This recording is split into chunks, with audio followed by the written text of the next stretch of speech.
Así es, buenas tardes. El Papa ha muerto. Apenas ayer se asomaba al balcón central de San Pedro para darnos la bendición Urbi et Orbi a la ciudad y al mundo. Era la víspera de su muerte. Voy contigo, Claudia Sacristana, el Vaticano. Adelante. Buenas tardes. Sí, el Papa Francisco falleció este lunes con 88 años de edad a causa de un ictus cerebral que le causó un coma y un fallo cardiocirculatorio irreversible, según informó hace apenas unos minutos el Vaticano en su parte de defunción. Según el historial, Francisco había padecido un episodio de insuficiencia respiratoria aguda por una neumonía bilateral microbiótica que le mantuvo en el hospital durante 38 días, pero además arrastraba hipertensión y diabetes. Esta tarde también se ha publicado su testamento en el que pide ser enterrado en la capilla de Santa María la Mayor en Roma en una tumba sencilla.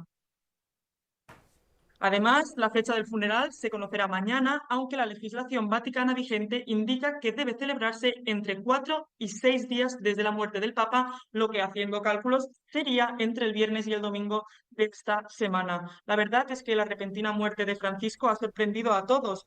Tras haber superado esa larga hospitalización de 38 días, dos crisis respiratorias que pusieron en peligro su vida, el fallecimiento del pontífice da la sensación de que ha llegado casi cuando menos nos lo esperábamos todos.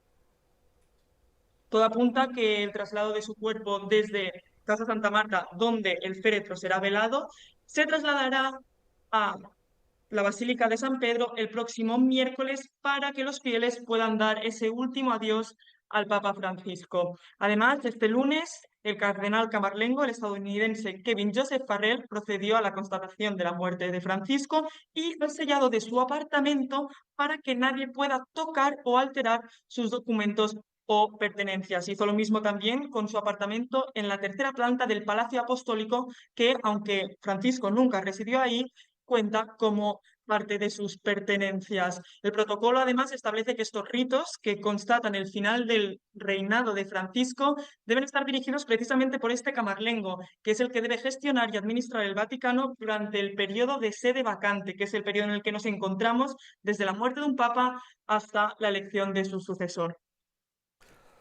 Además, en los últimos días, Francisco, como has dicho muy bien, Joaquín, se ausentó en todos los ritos de Semana Santa y sorprendió al mundo apareciendo precisamente ayer con motivo del Domingo de Resurrección para dar la bendición Urbi et Orbi. Además, no solo eso, sino que decidió pasearse en el Papamóvil alrededor de la plaza de San Pedro para saludar a los fieles e incluso se paró con algunos niños, lo que hacía pensar a los fieles que podíamos estar ante una mejora de la salud del pontífice, aunque finalmente hemos conocido este trágico desenlace. La verdad es que aquí en el Vaticano hay mucha incertidumbre sobre lo que va a ir pasando, porque hay que tener en cuenta que Francisco durante su pontificado hizo varios cambios en los ritos funerarios que conocíamos hasta el día de hoy, como por ejemplo que su cuerpo fuera velado en la capilla de Casa Santa Marta o que su cuerpo fuese expuesto a los fieles en la Basílica de San Pedro en un ataúd abierto y no sobre el catafalco, que es como una especie de alfombra en la que se había visto a otros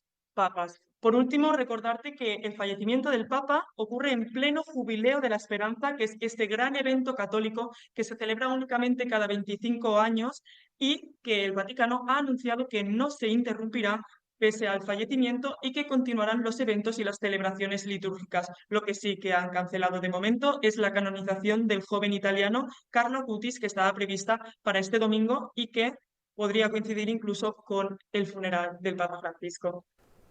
Así es, Claudia Sacristán en el Vaticano.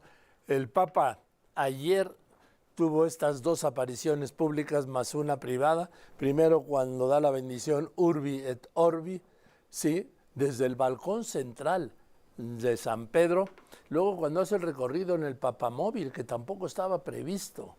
Recibió unos instantes al vicepresidente de Estados Unidos por razones políticas, esto así, del Vaticano, y falleció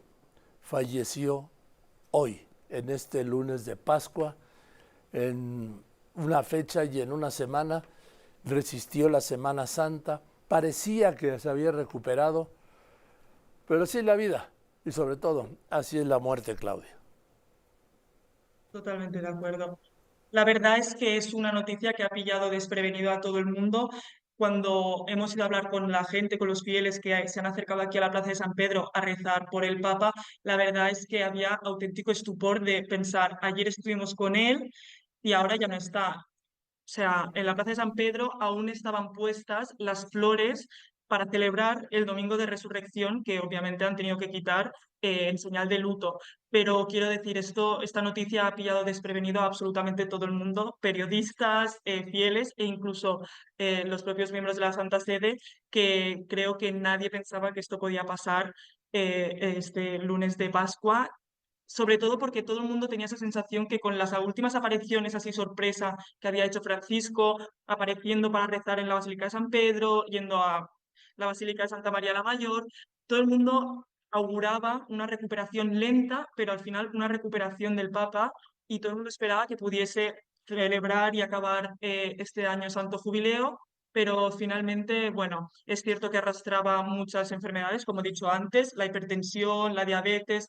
Cabe recordar que en su juventud le fue extirpado parte del pulmón.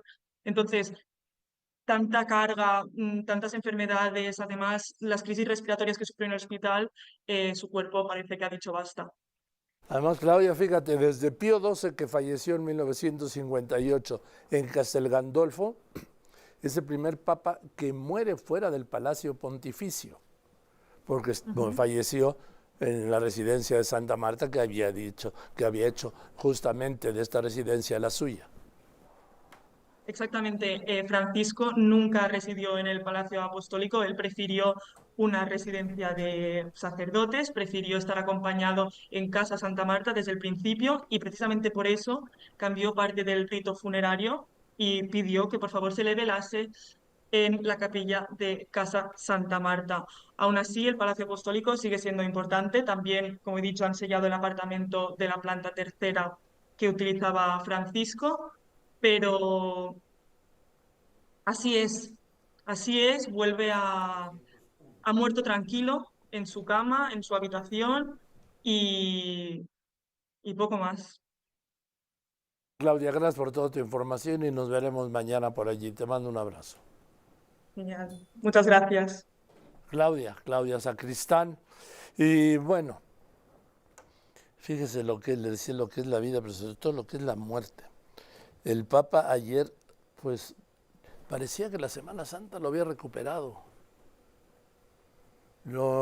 Se reunió, fue a reunirse, no lavó los pies de los presos, pero fue a reunirse con ellos.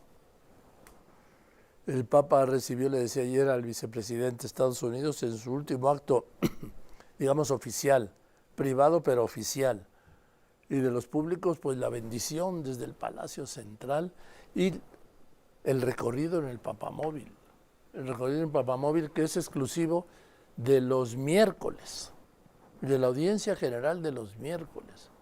Ayer era domingo, tocaba Ángelus, dio la bendición, sí. Y luego repito este recorrido y las apariciones que tuvo, las dos visitas que hizo a San Pedro, la Basílica de San Pedro, la que hizo a Santa María Maggiore. Santa María Maggiore era su lugar favorito por la Virgen. Por eso eligió no ser sepultado ahí en las catacumbas de San Pedro con sus antecesores, sino ser sepultado en la Basílica de Santa María Maggiore. Voy a ir a unos anuncios y regreso. Estamos en una transmisión especial con Joaquín López Dóriga.